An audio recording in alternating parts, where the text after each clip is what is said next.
جیسے ہی محرم الحرام کا مہینہ آتا ہے تو کئی لوگ جو ہے وہ صرف صحابہ کرام کی تعریف کرتے ہیں اور صحابہ کرام کی تعریف کے اندر اہل بیت پاک کی توہین کرتے ہیں، اور کئی لوگ ایسے ہیں کہ جو صرف اور صرف اہل بیت پاک کا ذکر خیر تو کرتے ہیں، لیکن آپ کے ذکر کے اندر ساتھ ہی کو صحابہ کرام کی توہین کرتے ہیں۔ اہل سنت و جماعت یہ کیسے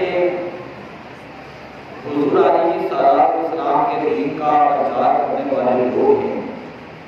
کہ وہ سارا سال جہاں پر صحابہ کرام کا ذکر کرتے ہیں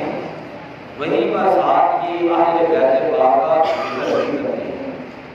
ہمیں پتہ ہے کہ حضور علیہ السلام نے میرے سارے صحابہ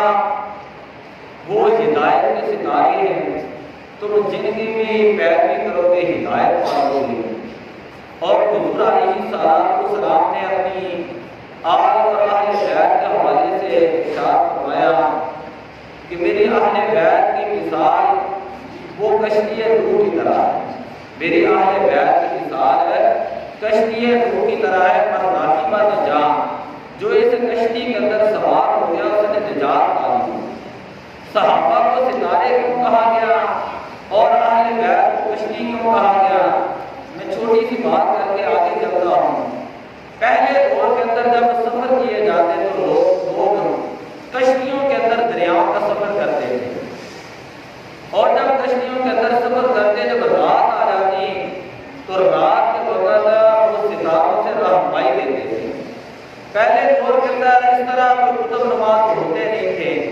وہ ستاروں سے رہنمائی دے کر اپنے سفر کی منزل اور منازل اور اپنا ٹارگٹ جو ہے اس کو متعین کرتے تھے۔ تو حضور علیہ السلام نے فرمایا میری اہل بیت جو ہے وہ کشتی نوح کی طرح ہے کہ جو اس کشتی کے اندر سوار ہو گیا، جس کے دل کے اندر میری اہل بیت کی محبت ہوگی، مات حب اہل بیتی مات شہیدہ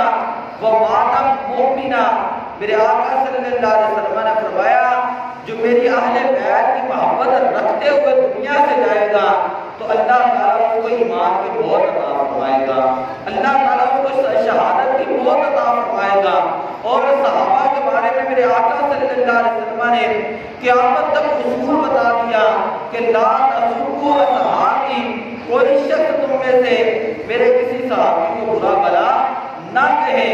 بلکہ میرے صحابہ ہدایت کے ستارے ہیں۔ قرآن پاک پڑھ کر دیکھ لیں، اللہ نے قرآن کے اندر بیان کیا محمد رسول اللہ، محمد صلی اللہ علیہ وسلم اللہ کے رسول ہیں،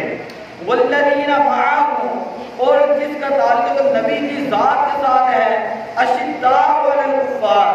وہ جو صحابہ ہیں وہ کافروں کے اوپر بڑے سخت ہیں، جب کافروں کی بات آتی ہے تو ان کی تلواریں ننگی ہوتی ہیں، وہ کافروں کے اوپر بڑی سختی اور شدت کرتے ہیں، لیکن ساتھ یہ بھی بیان کیا رحماء بینہم، جب صحابہ کی آپس کی بات آتی ہے تو وہ آپس میں ایک دوسرے کے ساتھ محبت کرتے ہیں، پیار کرتے ہیں اور ایک دوسرے کے ساتھ رحم دلی کرتے ہیں۔